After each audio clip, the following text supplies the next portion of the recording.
Assalamualaikum warahmatullahi wabarakatuh. Waalaikumsalam. Al-Mukarram Ustaz, bagaimana hukumnya bila investasi digital koin? Lebih spesifiknya lagi adalah cash.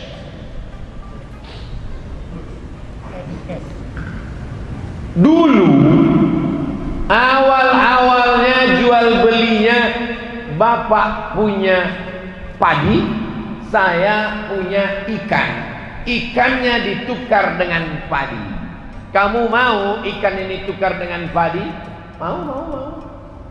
Karena nggak mungkin dia makan beras nggak pakai ikan. Saya pun nggak mungkin makan ikan nggak pakai nasi.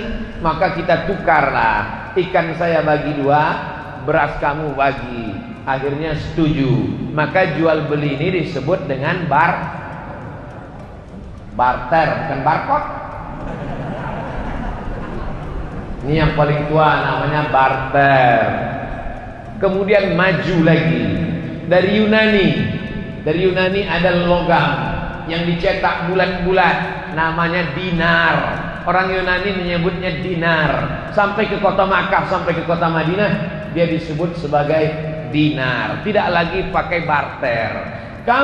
Saya punya dinar, saya bisa beli apapun dengan dinar ini. Bisa beli tanah, bisa beli onta, bisa beli gandum, pakai dinar. 1 dinar itu 4,25 gram emas.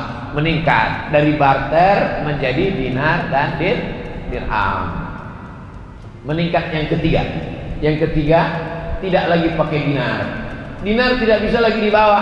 Karena kalau sampai saya bawa dinar sekarang, bisa dikejar maling. Wah, itu ada dinar. Pakai cincin emas saja sedang dirampok orang. Bukan diambil emasnya, sama jari-jarinya dia potong. Barter, di atas barter dinar, di atas dinar. Ini yang ketiga. Keluarlah apa yang disebut dengan uang kertas. Uang kertas dicetak oleh negara supaya emas tidak berkeliaran di jalan. Di Indonesia ada berapa emas? Misal 1 ton. 1 ton emas dikeluarkan kertas senilai 1 ton. Negara hanya boleh mencetak kertas sebanyak emas di negara itu. Jadi kalau di negara itu emasnya cuma 50 kilo, maka boleh dicetak uang kertas senilai 50 kilo. Jadi di seluruh dunia ini yang paling banyak boleh dicetak kertas adalah di Pulau Jawa, karena disitulah emas yang paling banyak.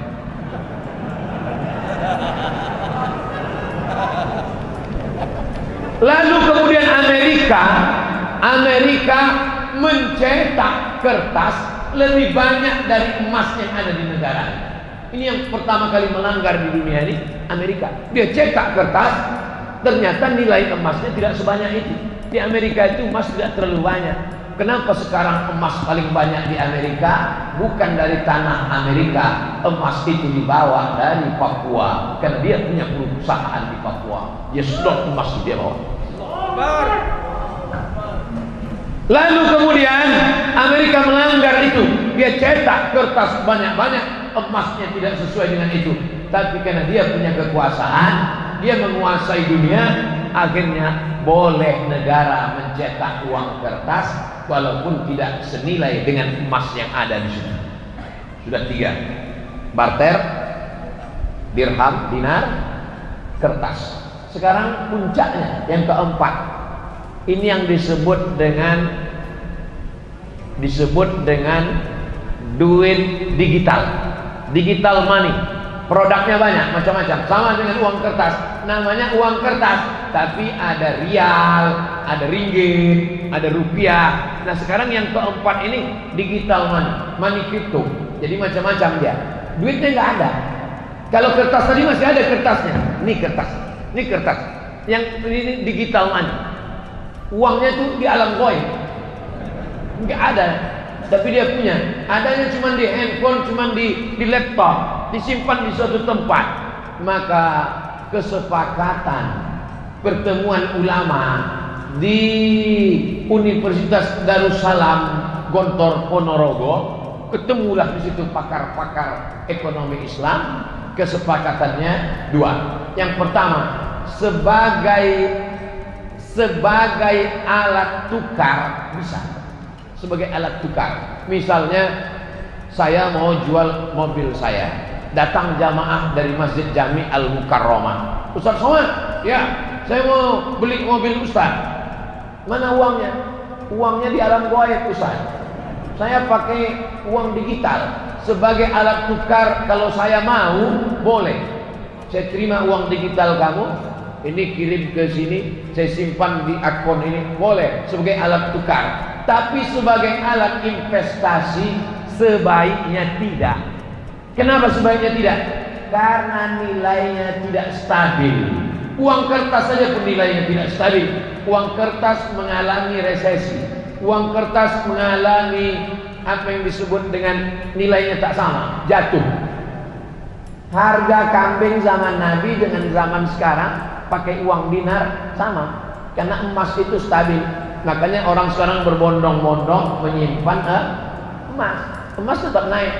Emas dulu 1 gram 500.000. Sekarang emas sudah 1 juta. Nanti berganti zaman, berganti sedangkan uang.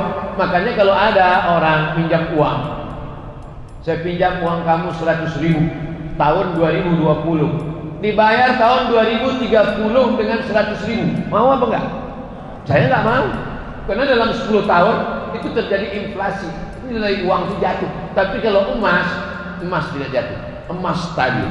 Nah, jadi ada satu usaha mau mengembalikan umat Islam ini kembali pakai emas, pakai mata uang emas. Kalau Eropa bisa pakai satu mata uang euro, umat Islam juga bisa pakai mata uang emas, dinar. Bisa atau tidak bisa? Bisa. Tapi umat yang paling bisa disatukan itu umat Islam. Tuhannya berapa? Satu. Qul huwallahu ahad. Nabinya berapa? Satu.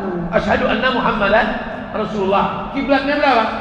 Satu. Orang Islam sholat arahnya di dunia ini cuma satu. Tapi yang paling sulit disatukan umat Islam. Subuh aja udah mulai. Satu pakai kunut, satu enggak kunut. Satu pakai usolli, satu enggak. Yang satu telunjuknya gini, yang satu gini.